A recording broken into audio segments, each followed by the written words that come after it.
Assalamualaikum warahmatullahi wabarakatuh. Perkenalkan, nama Ananda Nofriandi, NIM 2121157 dari PAID. Yang Ananda hormati, Ibu dosen pembimbing. Soal yang pertama, jelaskan apa itu yang disebut dengan as-sabiqunal awwalun. As-sabiqunal awwalun adalah orang-orang yang pertama masuk Islam, yang mana orang-orang yang pertama mendengar seruan Rasulullah SAW bahwa tiada Tuhan selain Allah dan Nabi Muhammad adalah utusan Allah.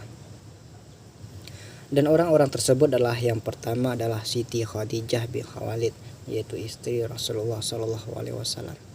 Yang kedua adalah Ali bin Abi Thalib, yaitu sepupu Rasulullah SAW. Yang ketiga adalah Abu Bakar Asy-Siddiq, yaitu sahabat terdekat Rasulullah SAW. Dan yang keempat adalah Zaid bin Harisah, yaitu anak angkat Rasulullah SAW. Yang kelima Utsman bin Affan. Yang keenam Zubair bin Amwan. Yang ketujuh Sa'ad bin Abi Waqqas. Yang kedelapan Talhah bin Jarrah. Yang kesembilan Abdurrahman bin Auf. Dan yang kesepuluh adalah Abu Ubaidah bin Jarrah. Yang kedua, Islam, tentang pra-Islam. Yang pertama adalah sistem politik. Sistem politik pra-Islam yaitu fanatik kesukuan dan tidak ada pemerintahan secara sentral. Yang mana yaitu sistem politik pada masa itu mengalami perpecahan, dan sehingga pemerintahan secara sentral atau general itu tidak ada. Yang kedua yaitu kepercayaan Arab pra-Islam. Sebagaimana yang telah kita ketahui bahwa kepercayaan mereka pada saat itu adalah menyembah berhala atau patung. Mereka membuat begitu banyak berhala dan menyembahnya. Selanjutnya ekonomi pra-Islam.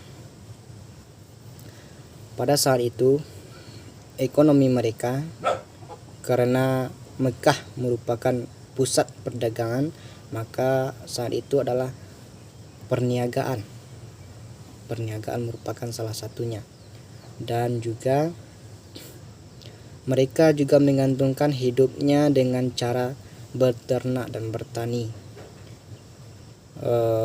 Mereka mengambil hasil dari peternakan mereka itu, contohnya seperti daging, kulit, susu, dan juga menjualnya supaya terpenuhi kebutuhan mereka. Dan di tempat yang subur mereka juga melakukan bertani. Dan selanjutnya kesenian dan kebudayaan Arab pra-Islam. Kesenian dan kebudayaan Arab pra-Islam. Kesenian mereka yaitu mereka yang menonjol dari keseniannya adalah mereka ahli dalam membuat syair. Begitu banyak syair yang mereka buat. Dan kebudayaan mereka yaitu sebelum pra-Islam, mereka itu sebagaimana yang kita ketahui, mereka sangat jahiliyah. Jahiliyah di sini dalam kategori yaitu jahiliyah dalam perbuatan mereka, yang mana mereka selalu berjudi, berzina, mabuk-mabukan, minuman keras, dan tidak menghormati kaum wanita. Begitulah pada masa itu.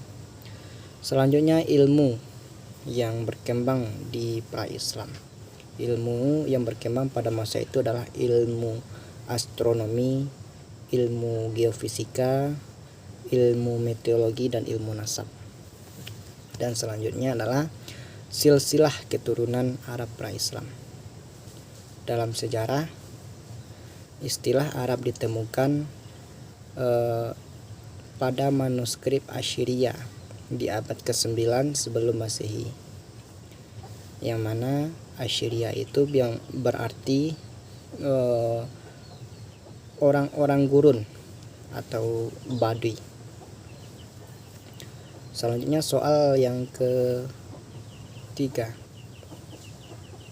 apa yang Anda ketahui tentang periode Mekah?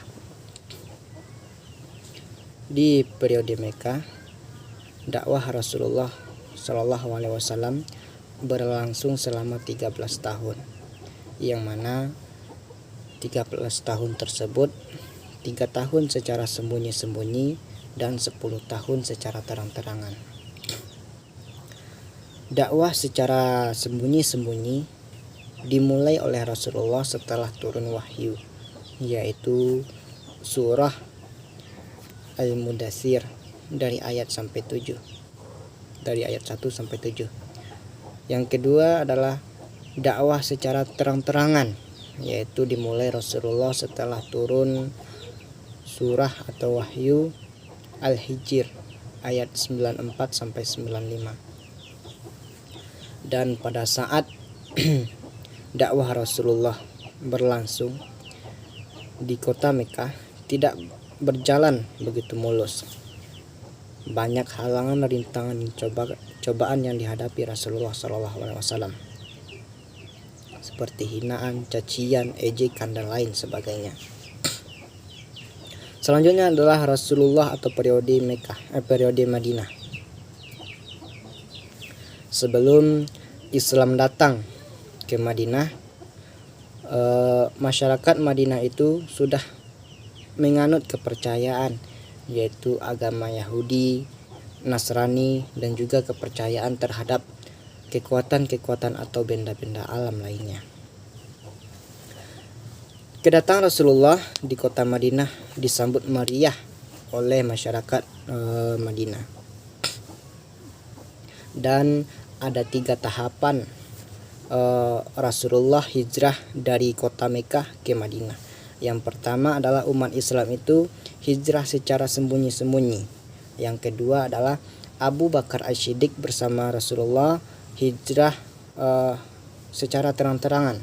Dan yang ketiga, Abu Bakar dan Rasulullah SAW hijrah itu pada hari Jumat tanggal 16 Rabiul Awal. Sebenarnya kedatangan Rasulullah di kota Madinah pada saat itu sudah dinantikan oleh pemimpin tunggal kota Madinah saat itu, karena banyaknya pertikaian yang ada di kota Madinah antar suku pada waktu itu. Selanjutnya setelah Rasulullah SAW hijrah di kota Madinah, Rasulullah SAW membangun 2 masjid. Yang pertama Masjid Quba dan Masjid Nabawi.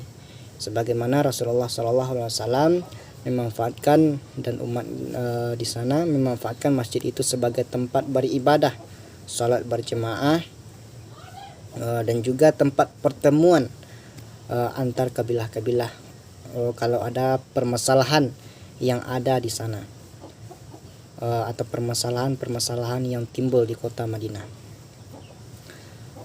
Dan perjanjian ikatan persaudaraan yang dibangun oleh Rasulullah antara kaum Muhajirin dan kaum Ansar pada saat itu bukanlah ikatan persaudaraan karena tali darah, melainkan ikatan karena ikatan agama atau ikatan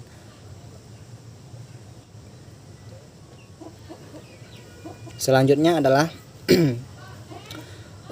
ayat yang menerangkan tentang Rasulullah, atau apa surah yang menerangkan tentang Rasulullah SAW dakwah secara terang-terangan dan secara sembunyi-sembunyi.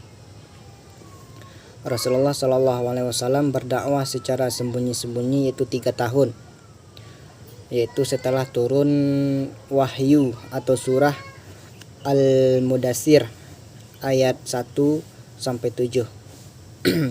Dan yang kedua adalah dakwah Rasulullah secara terang-terangan, yaitu setelah turun wahyu dari Allah, yaitu surat Al-Hijr dari ayat 94 sampai ayat 95. Itu saja dari Nofri Andi. Banyak maaf. Terima kasih. Assalamualaikum warahmatullahi wabarakatuh.